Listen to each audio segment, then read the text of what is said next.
현재 미국에서는 한국이 3,500억 달러의 현금을 부담하는 것이 가능하다는 평가가 나오고 있습니다. 미국 측에서는 한국이 자금을 들고 올 것이라며 이미 축제 분위기라는 말까지 하며 한국의 지급 능력을 강조하고 있습니다. 미 정부는 조지아 사태가 크게 진행됐다며 한국 인력의 조속한 공장 복귀도 독려했습니다. 갑자기 미국에서 모든 일이 순조롭게 풀릴 것이라는 신호가 잇따라 나오는 모양새입니다. 하지만 한국에서는 트럼프 전 대통령의 행보를 유심히 지켜봐야 한다는 의견이 커지고 있습니다. 왜 미국이 한국을 향해 이런 발언을 쏟아내는지 그 배경을 점검해보자는 이야기죠. 표면적으로는 한국을 치켜세우고 좋은 방향을 제시하는 듯 하지만 정작 미 정부의 실제 조치는 점점 더 거칠어지고 있습니다. 바로 한국의 핵심 산업인 반도체를 겨냥한 움직임 때문입니다.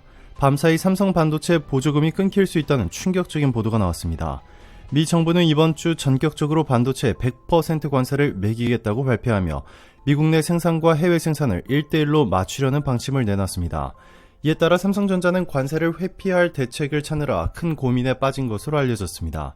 반도체가 다수 포함된 스마트폰이나 각종 가전 등 한국의 대미 수출품도 타격이 불가피합니다. 미국이 한국이 3,500억 달러를 납부하지 않았다는 이유로 이 전 품목에 100% 관세를 거론하고 있어 상황이 난감합니다. 여기에 트럼프 대통령은 바이든 전 대통령이 약속했던 칩스법 보조금 지급을 끊는 절차에도 착수했습니다. 그동안은 말뿐이었지만 이번에는 실제 조치가 뒤따랐습니다. 바이든 전 대통령이 보조금 집행을 위해 세운 이 넷캐스트의 예산 74억 달러를 전면 폐지한 것입니다. 이 기금은 넷캐스트의 운영과 반도체 R&D 지원에 쓰이는 돈으로 이 넷캐스트가 보조금 집행을 일부 맡아왔기 때문에 삼성과 TSMC 등 주요 반도체 업체들의 보조금 자체가 이 지연 무산될 위기에 놓였습니다. 트럼프 행정부의 예산이 100% 삭감되면서 넷캐스트 직원 100명이 해고됐다는 이야기도 전해졌습니다.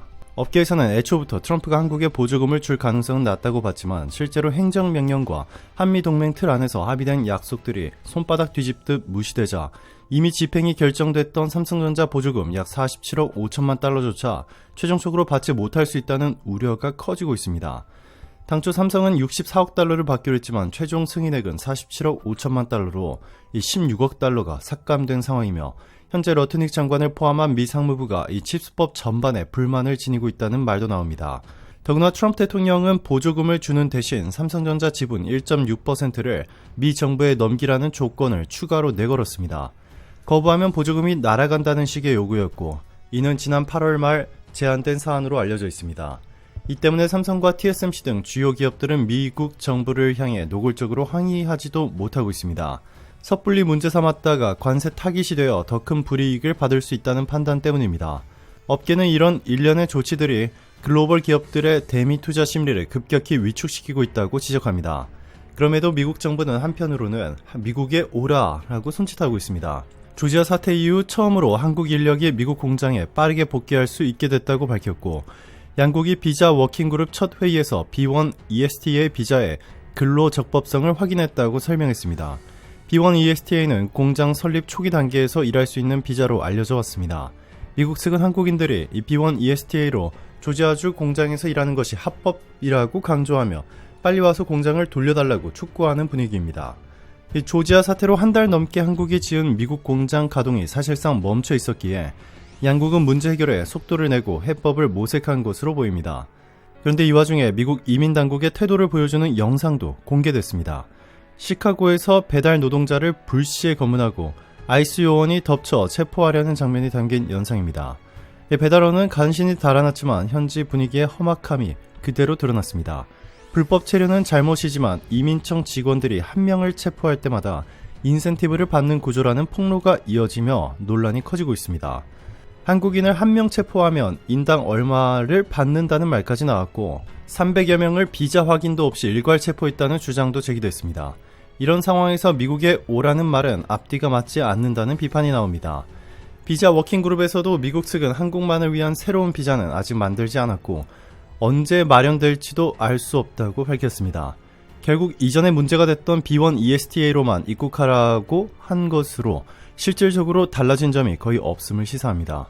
업계 관계자들은 이러한 발언이 표면적으로는 반가울 수 있으나 트럼프 행정부가 언제 말을 바꿀지 모르는 데다가 이민정책 기조가 근본적으로 더 엄격해져 입국 심사부터 불안해 이 기업들이 꺼리고 있다고 전합니다.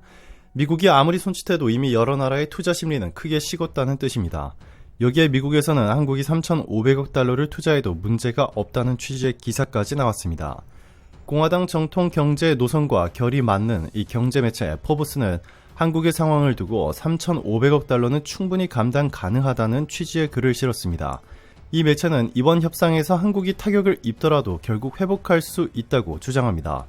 또한 트럼프 대통령이 한국의 외환 보유액을 겨냥해 80%를 요구하고 있는데 이는 일종의 전리품처럼 여겨진다며 한국은 대법원이 관세 무효 판결을 내리기를 기다릴 수도 있다는 의견도 소개했습니다. 그 근거는 1심인 국제무역법원과 2심인 워싱턴 DC 연방법원이 대통령에게 관세 부과 권한을 부여한 적이 없으며 따라서 상호관세 자체가 위법이라는 판결을 내린 데 있다는 것입니다. 만약 오는 11월 대법원에서 관세가 불법이라는 판결이 나온다면 이 트럼프 행정명령 자체가 무효화될 수 있습니다. 다만 트럼프 대통령은 각종 무역법을 근거로 동맹국들에게 새로운 관세를 부과할 가능성이 크다는 전망도 있습니다.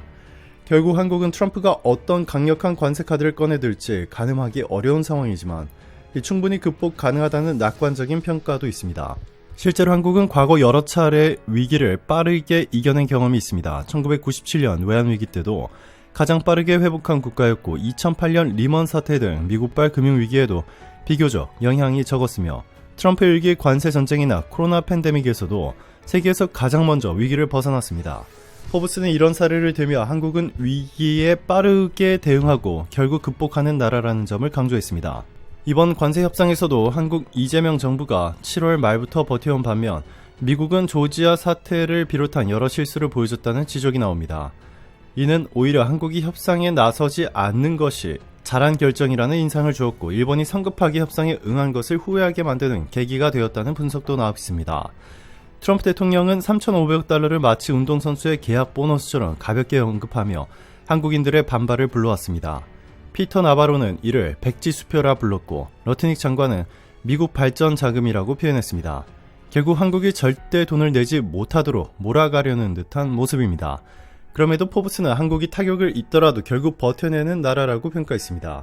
일부 한국 내 여론에서는 정부가 회담이 잘 됐다 라고 한 말이 사실은 거짓이고 현재는 관세만 막고 있는 것 아니냐는 비판도 나옵니다. 하지만 전반적으로는 국내 여론은 싸늘하게 반응하고 있습니다. 역사적으로 한국은 외부 압박을 이겨낸 민족이라는 점이 강조되기도 합니다. 일본이 수출 규제를 통해 한국 반도체 산업을 압박했지만 그 시도가 실패했고 오히려 일본의 이미지가 손상된 사례도 있었습니다. 그럼에도 이번 미국의 관세 압박과 3,500억 달러 현금 요구는 현 세대에 너무 가혹한 조건이라는 평가가 많습니다. 이는 사실상 갈취에 가깝다는 지적도 나오고 있습니다. 지금은 AI 등 기술 발전 속도는 매우 빠르지만 경제 성장률은 1%에 머물고 인구 감소까지 겹쳐 한국은 여러 위기를 안고 있습니다. 이런 상황에서 미국이 갑작스럽게 열매만 따가려 한다는 인식이 확산되고 있습니다. IMF 시절에도 양털깎기라는 말이 있었지만 이번은 그보다 더 심각할 수 있다는 우려입니다. 미국과 일본은 통화를 발행해 전 세계로 퍼뜨릴 수 있지만 한국은 그런 여력이 없다는 점도 차이가 큽니다. 이런 일들이 반복되면 한국은 미국 투자를 꺼리게 될 수밖에 없습니다. 한미동맹은 매우 중요한 관계이며 미국 내에서도 이런 방식은 비판을 받고 있습니다. 한국은 동북아의 핵심축, 린치핀으로 한국을 압박하는 것은 곧 미국 패권에도 악영향을 미칠 수 있습니다. 따라서 양국이 상호 윈윈할 수 있는 방향으로 나아가야 하며 트럼프 행정부가 더 이상 이런 정책을 밀어붙여서는 안 된다는 의견이 나옵니다. 오늘도 감사합니다. 최고로 멋진 하루 보내시길 바랄게요.